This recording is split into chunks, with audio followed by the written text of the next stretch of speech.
रुद्राक्ष ने जैसे ही नैना के ओंठों पर अपने ओंठ रखे, नैना की आंखें एकदम बड़ी हो गईं। रुद्राक्ष इंटेंस से इंटेंस सिचुएशन में भी ये सब चीज़ें करना नहीं छोड़ता था। इस बात पर उसे हैरानी भी होती थी और एक अजीब सी बेचैनी भी होती थी। कभी उसे रुद्राक्ष पर प्यार आता था तो कभी रुद्राक्ष पर गुस्सा भी आता था, लेकिन अब उसे इन सब चीज़ों की आदत हो चुकी थी। रुद्राक्ष लगातार उसे फैसिनेट होकर चूम रहा था। उसकी किस धीरे धीरे वाइड होती जा रही थी। नैना उसके कंधों पर अपने हाथ रखकर उसे रोकने की कोशिश में लगी हुई थी, लेकिन रुद्राक्ष ने उसके दोनों हाथों को अपने दोनों हाथों से पकड़ा और उसकी कलाइयों को मरोड़ते हुए उसकी पीठ पर लगा दिया। हालांकि उसने ज़्यादा पुश करने से ऐसा नहीं किया था जिससे नैना को ज़्यादा दर्द नहीं हुआ, लेकिन वो जिस तरह से उसे किस कर रहा था, नैना को अपने ओंठों पर दर्द जरूर होने लगा था, लेकिन फिर भी वो कुछ नहीं कर सकती थी तब तक जब तक रुद्राक्ष खुद न उसे छोड़ दे। और इतना भी जानती थी कि रुद्राक्ष कल से ज़्यादा बहुत फ्रस्ट्रेट होगा। शायद इस तरह से उसकी फ्रस्ट्रेशन भी बाहर निकल जाए। तकरीबन 10 मिनट तक रुद्राक्ष उसके ओंठों को चूमता रहा। एकदम फूल से ओंठों को रुद्राक्ष किसी भौरे की तरह पी रहा था। तकरीबन 10 मिनट बाद जब उसने नैना के ओंठों को छोड़ा तो नैना के ओंठ बिल्कुल लाल हो चुके थे। नैना ने एक गहरी सांस ली और रुद्राक्ष की तरफ देखने लगी। रुद्राक्ष ने उसके हाथ छोड़ दिए थे और अपने बालों में अपना हाथ चलाते हुए नैना को ही देख रहा था।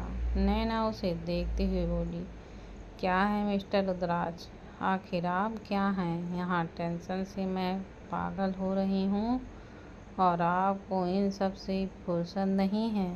रुद्राक्ष मुस्कुराकर उसे देखने लगा। उसकी मुस्कुराहट अब नैना को और भी ज़्यादा कंफ्यूज कर रही थी। रुद्राक्ष ने उसकी कमर पर अपना हाथ रखकर उसे अपने करीब खींचा और बोला, इतनी टेंशन क्यों ले रही हो लिटिल गर्ल्स? नैना खींच कर बोली, मुझे टेंशन तो होगी ना मिस्टर रुद्राक्ष, आप पुलिस स्टेशन में हैं और आप मुझे बोल रहे हैं कि मैं टेंशन ना लूं। ऐसे कैसे टेंशन ना लूं? रुद्राक्ष मुस्कुराते हुए ही बोला, जब मैं टेंशन नहीं ले रहा तो तुम टेंशन क्यों ले रही हो? नैना धीमे से बोली, क्या आपको लियाना के मरने का दुख नहीं हो रहा मिस्टर रुद्राक्ष? पूछते वक्त उसका दिल जोरों से धक धक कर रहा था।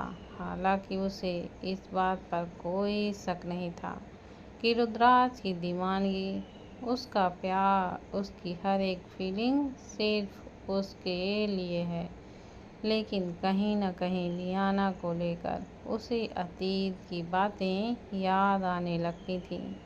जब लियाना रुद्राक्ष के करीब आती थी और रुद्राक्ष भी उसे अपने करीब आने देता था।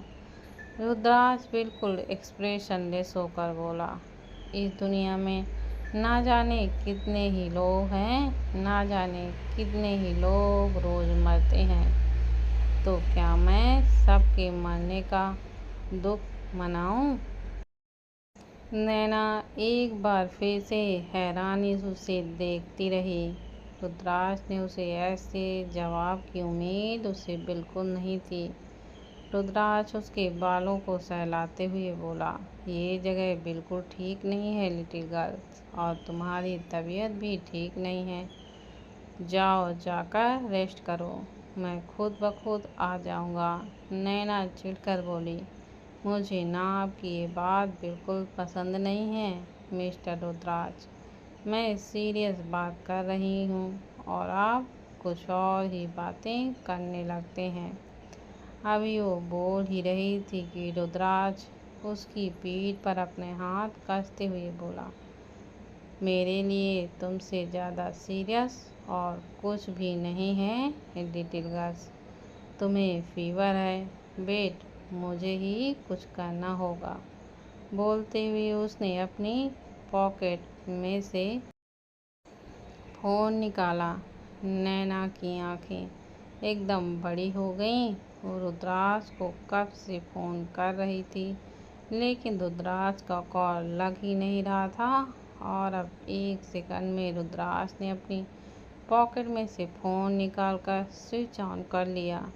उसने एक मैसेज सेंड किया और मैसेज सेंड करते ही 2 मिनट के अंदर अंदर उस रूम में एक कांस्टेबल आया और उसके साथ ही अतुल्य भी, जिसके हाथ में पानी का गिलास और कुछ दवाइयाँ थीं। नैना बस रुद्राज को देखती रही। सच में इस इंसान का कुछ भी नहीं हो सकता था। रुद्राज ने वो पानी का गिलास और दवाइयाँ उसके सामने रखी और बोला, जब तक तुम ठीक नहीं हो जाती तब तक तुम कुछ नहीं करोगी लिटिल गर्ल। सिर्फ और सिर्फ तुम सिर्फ आराम करोगी। नैना ने वो दवाइयाँ ले ली थी। वो रुद्राज की तरफ देखती हुई बोली, पर मैं आराम कैसे कर सकती हूँ मिस्टर रुद्राज। रुद्राज ने उसके हाथों से पानी का गिलास लिया और अतुल्य को दे दिया। उसके बाद उसने नैना का हाथ अपने हाथ में लिया और बोला, मैं बताता हूँ तुम आराम कैसे कर सकती हो। बोलते हुए उसने अतुल्य की तरफ इशारा किया तो अतुल्य कांस्टेबल के साथ वहाँ से चला गया। उसके जाने के बाद रुद्राज ने नैना का हाथ पकड़ा और उसे साइड लेकर आया। नैना हैरानी से उसे देखती रह गई। रुद्राज ने उसे दीवार में लगाया और अपने दोनों हाथ दीवार पर रखते हुए उसे अपनी गहरी नज़रों से देखने लगा। नैना की आंखें बड़ी हो गईं। वो झट से बोली, प्लीज़ मिस्टर रुद्राज, यहाँ तो कुछ भी मत सोचिएगा। ये ना ही ऑफिस है और ना ही घर। हम पुलिस स्टेशन में हैं और आप सोच भी कैसे सकते हैं कि यहाँ पर ऐसा वैसा कुछ। अभी वो बोल ही रही थी कि रुद्राज ने झट से उसकी गर्दन पर अपने होंठ रख दिए। नैना की आंखें बंद हो गईं। रुद्राज अपने होठों से उसकी गर्दन को सहलाने लगा। नैना उसके सीने पर अपने हाथ रख उसकी साइड को अपनी मुट्ठियों में कस रही थी। रुद्राज लगातार उसकी गर्दन पर किस किए जा रहा था। उसके हाथ नैना की पीठ पर जा चुके थे और उसकी पूरी पीठ को सहला रहा था। नैना की सिसकियाँ निकलने लगी थी। उसके हाथ लगातार रुद्राज के सैल पर कसते जा रहे थे। वो खुद को रोकने की कोशिश कर रही थी, लेकिन जब रुद्राज नहीं रुका और पागलों की तरह से कभी गर्दन तो कभी कंधों पर तो कभी गर्दन से भी नीचे चूमने लगता, तो नैना भी अपना कंट्रोल खोने लगी थी। उसने भी रुद्राज के होठों को चूमना शुरू कर दिया था।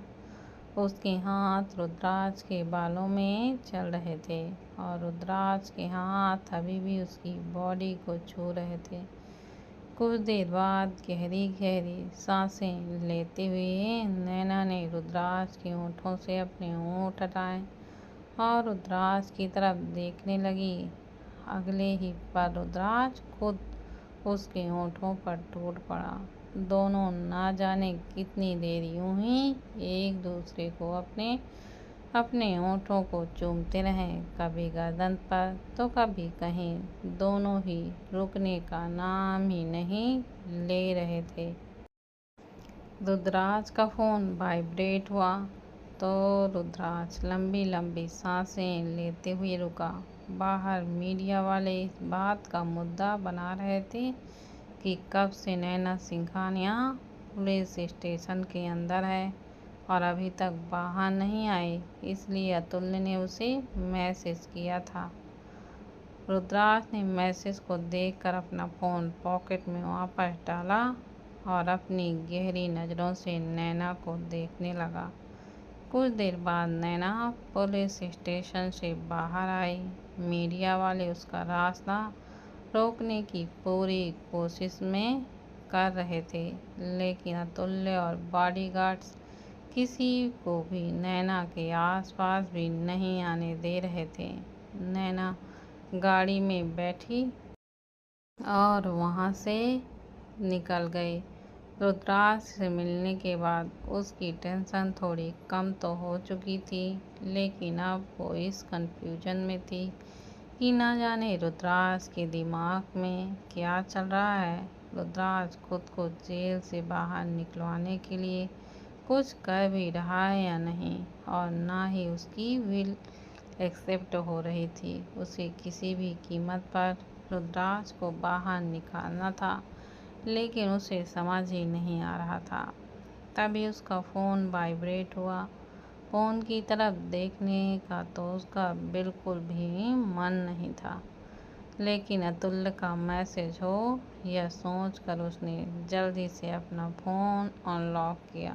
अननोन नंबर से मैसेज देखकर वो मैसेज इग्नोर करने को हुई, लेकिन फिर अचानक से उसकी आंखें बड़ी हो गईं। उसने झट से वो मैसेज ओपन किया और उसका पूरा चेहरा ही एकदम सख्त हो चुका था। उसने जल्दी से ड्राइवर को गाड़ी किसी दूसरी जगह पर लेकर चलने के लिए कहा। कुछ ही देर में एक रेस्टोरेंट के बाहर थी। अपने चेहरे को कवर करते हुए वो गाड़ी से बाहर निकली और रेस्टोरेंट के अंदर आई, जहां एक शख्स उसका इंतज़ार कर रहा था और पूरा रेस्टोरेंट खाली था। शायद उस शख्स ने ही पूरा रेस्टोरेंट उसके लिए बुक करवाया था। नैना उस शख्स के पास आई और उसे अपनी गहरी नज़रों से देखने लगी। वो पहचानने की कोशिश कर रही थी कि आखिर वो शख्स है कौन। हेजल आइज के साथ वो शख्स तकरीबन 28 से 29 साल का एक बिजनेसमैन लग रहा था। नैना को तो ऐसा लग रहा था कि जैसे उसने इस शख्स को कहीं तो देखा है, पर उसे याद ही नहीं आ रहा था कि कहाँ।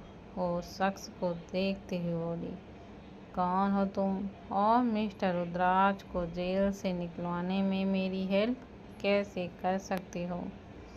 उस शख्स ने अपनी हेजल ग्रीन आंखों से उसे देखा और बोला, गर्ल्स, क्या हम बैठकर बात कर सकते हैं। उसके मुंह से लिटिल गर्ल्स सुनकर नैना की बाहें तन गईं। नैना उस शख्स को देखते हुए बोली, कौन हो तुम और मिस्टर रुद्राक्ष को जेल से निकालने में मेरी हेल्प कैसे कर सकते हो।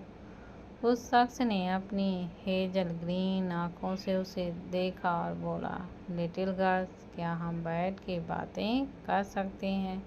उसके मुंह से लिटिल गर्ल सुनकर नैना की बाहें तन गईं। उसके सामने बैठना तो दूर, अब नैना उसके सामने खड़ी भी नहीं रह सकती थी।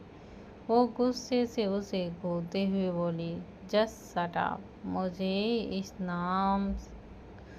तरह से इस नाम से बुलाना भी मत। चुपचाप मुझे बताओ कि तुम मेरी मदद कैसे कर सकते हो, और तुम जानते हो लियाना के बारे में।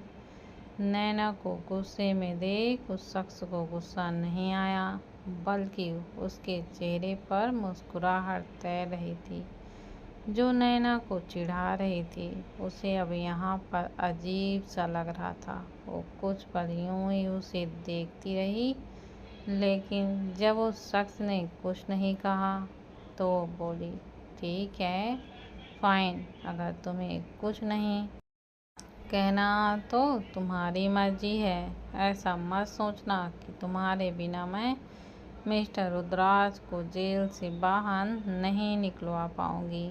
उन्होंने कुछ नहीं किया है। उन्हें जेल से बाहर आने से कोई भी नहीं रोक सकता। सो मुझे तुम्हारी मदद की कोई भी ज़रूरत नहीं।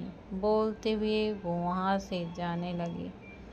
उसे जाते देख वो शख्स तुरंत से बोला, अच्छा ऐसा है तो क्या हुआ? तुम्हारे मिस्टर रुद्राज की बेल क्यों नहीं हो पा रही है? और सोचो, अगर उसे बेल मिले ही ना और मर्डर के इल्जाम में उसे फांसी हो जाए।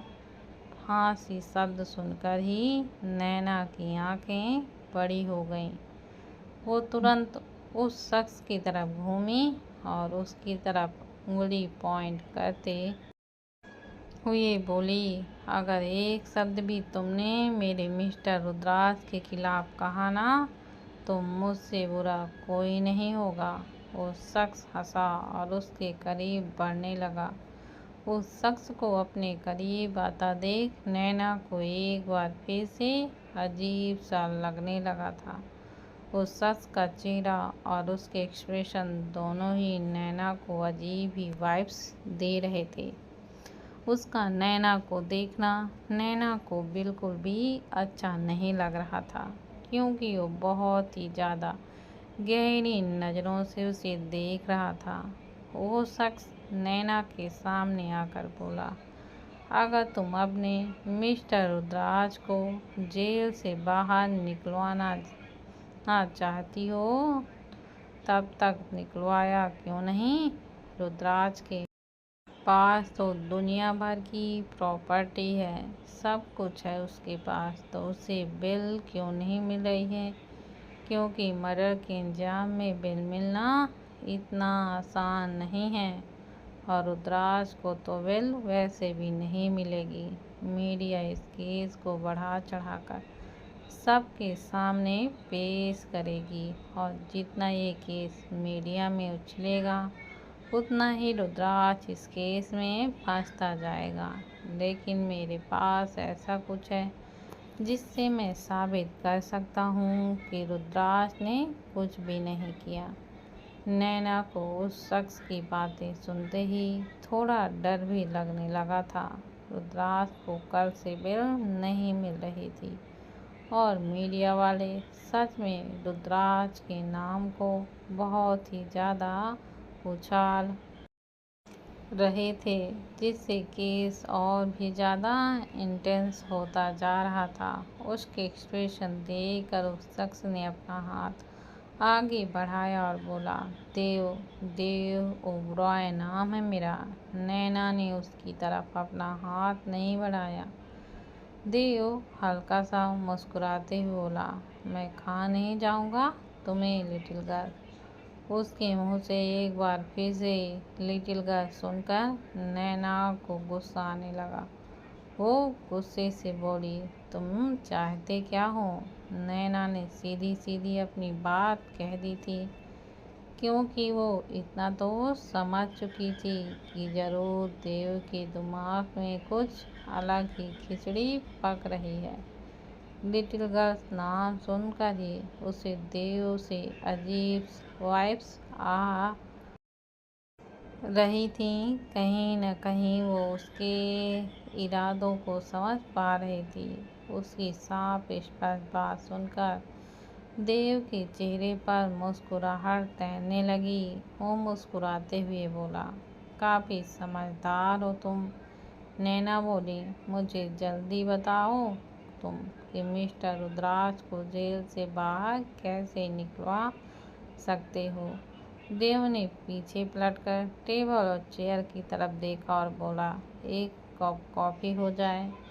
नैना को उस पर बहुत ज़्यादा गुस्सा आ रहा था, लेकिन उसके पास और कोई दूसरा ऑप्शंस भी तो नहीं था।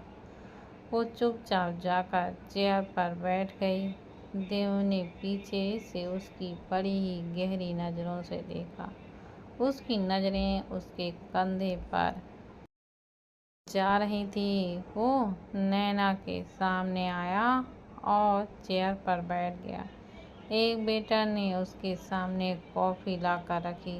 उस वेटर को कॉफ़ी रखते हुए देख नैना थोड़ी हैरान हुई, क्योंकि अभी तक ना ही नैना ने और ना ही देव ने कॉफ़ी ऑर्डर की थी। मतलब देव ने सारी प्लानिंग पहले से ही कर ली थी।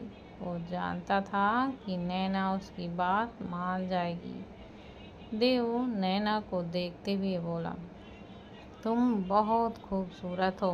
नैना की मुट्ठियाँ कस गईं, लेकिन उसने एक शब्द नहीं कहा। उसे किसी भी हालत में रुद्र को जेल से बाहर निकलवाना था। उसकी तरफ से जवाब न आते देख देव के होठों पर तेजी मुस्कुराहट आ गई। उसने कॉफ़ी का कप नैना की तरफ बढ़ाया। नैना ने ही कॉफ़ी पी सकती थी और न ही कॉफ़ी छू सकती थी। उसे देव पर रत्ती भर भी विश्वास नहीं था। अगर कॉफ़ी में कुछ मिलाया हो तो सोच कर ही वो कॉफ़ी को हाथ नहीं लगा रही थी। देव हंसते हुए बोला, कॉफ़ी पी सकती हो तुम, मैंने इसमें कुछ नहीं मिलाया। नैना के मन की बात देव के मुंह से सुनकर नैना ने बड़ी बड़ी आंखों से उसे देखा। उसने कॉफ़ी का कप अपने हाथ में लिया और हल्का सा अपने होठों पे लगाकर वापस रख दिया। जैसे ही उसने कप टेबल पर वापस रखा, देव ने उस कप को अपनी तरफ लिया और अपना कॉफ़ी का कप नैना की तरफ बढ़ा दिया। नैना हैरानी से उसे देखने लगी। देव ने जहाँ पर नैना के होठों का निशान था, उस जगह पर अपने होंठ रखे और बोला, क्या अभी भी मुझे कुछ कहने की ज़रूरत है? नैना के चेहरे पर तिवारियाँ आ गईं। वो तुरंत से अपनी जगह से उठी और बोली, हाउ डे यू? तुम्हारा मतलब क्या बनता है इस कॉफ़ी को पीने का? आखिर चाहते क्या हो तुम? देव ने एक बार फिर से उस कॉफ़ी कप को अपने होठों से छुआ और एक कॉफ़ी का सिप और पीते हुए बोला, क्या सच में तुम्हें समझ नहीं आ रहा लिटिल गर्ल कि मैं चाहता क्या हूँ? नैना गुस्से से बोली, सोचना भी मत, मैं नहीं जानती कि तुम कौन हो और तुम्हारे इरादे क्या हैं, लेकिन तुम इतना ज़रूर जान लो कि मैं मिसेस नैना रुद्राज सिंघानिया हूँ। सोच समझकर मेरी तरफ नज़र उठाना, और अगर मेरे मिस्टर रुद्राज को पता चला ना तो तुम्हारी आंखें निकाल लेंगी। उसकी बात सुनकर देव हंसने लगा और हंसते हुए अपनी जगह से उठा। उसने अपनी पॉकेट से अपना हाथ डाले और एटीट्यूड से चलते हुए नैना की तरफ आया। नैना गुस्से से कांपते हुए अभी भी अपनी जगह पर खड़ी थी। देव उसके बिल्कुल करीब आकर हल्का सा उसके ऊपर झुका और बोला, तुम्हें ऐसा लगता है कि अगर मैं तुम पर अपनी नज़र भी डालूँगा तो तुम्हारे मिस्टर रुद्राज मेरी आंखें निकाल लेंगे? लेकिन कैसे? जेल में बैठा बैठा वो मेरी आंखें निकाल लेगा? और लिटिल गर्ल कितनी मासूम हो ना तुम। लगता है तुम्हें तो मुझे एक छोटा सा टेलर दिखाना पड़ेगा। बोलते हुए उसके चेहरे पर खतरनाक हंसी थी। उसने अपनी पॉकेट में अपना फ़ोन निकाला और फ़ोन की स्क्रीन नैना के सामने कर दी। नैना ने फ़ोन की तरफ देखा तो उसकी आंखें बड़ी हो गईं। फ़ोन में रुद्राज की वीडियो चल रही थी। वो फ़ोन पर किसी से बात कर रहा था और जिससे भी वो बात कर रहा था उसे लियाना को ढूंढने के लिए कह रहा था, और न सिर्फ ढूंढने के लिए बल्कि ढूंढकर जान से मार देने के लिए कह रहा था। रुद्राज के मुंह से ये सब सुनकर नैना की आंखें एकदम से बड़ी हो गईं। रुद्राज सच में लियाना के मर्डर में इन्वॉल्व है, ये सुनकर नैना को सबसे बड़ा शॉक लगा था। देव ने वीडियो बंद की और फ़ोन वापस अपनी पॉकेट में डाल लिया, लेकिन अभी भी उसके चेहरे की एक्सप्रेशन बदले नहीं थी, बल्कि अब तो उसके चेहरे पर और भी ज़्यादा लंबी डेविल स्माइल थी, क्योंकि अब वो कुछ ऐसा कहने वाला था जिसे सुनकर नैना के पैरों तले ज़मीन ही खिसकने वाली थी। नैना अभी भी गहरी गहरी सांसें लेते हुए रुद्राज के बारे में ही सोच रही थी कि देव ने नैना का हाथ अपने हाथ में पकड़ लिया। नैना भी कुछ भी कहने सुनने की हालत में नहीं थी। देव उसके हाथों को बड़े ही इंटेंस तरीके से छूते हुए बोला, कम डाउन लिटिल गर्ल्स, अभी तुम इतनी टेंशन लेने की हालत में नहीं हो। तुम्हें पीरियड्स आए हैं ना, ऐसे ही तुम्हें ज़्यादा नहीं सोचना। अभी बोल ही रहा था कि नैना की आंखें और भी ज़्यादा हैरत में फैल गईं। देव को कैसे पता कि उसे पीरियड्स आए हुए हैं? उसने झट से अपना हाथ पीछे खींच लिया और गहरी गहरी सांस लेते हुए उससे बोली, कौन हो तुम और तुम्हें ये सब कैसे पता चला? आखिर चल क्या रहा है तुम्हारे दिमाग में? देव के होठों पर एक बार फिर से तिरछी मुस्कुराहट आ गई। वो एक बार फिर से नैना के करीब हुआ और बोला, तुम ये छोड़ो कि मेरे दिमाग में क्या चल रहा है, ये सुनो कि रुद्राज के दिमाग में क्या चल रहा है। बोलते हुए उसके चेहरे पर डेविल एक्सप्रेशन थे और नैना अपनी जगह पर बिल्कुल सुन्न होकर खड़ी थी। दोस्तों, प्लीज़ मेरे चैनल को ज़्यादा से ज़्यादा शेयर करें, सब्सक्राइब करें, लाइक करें और कमेंट करना मत भूलें। धन्यवाद।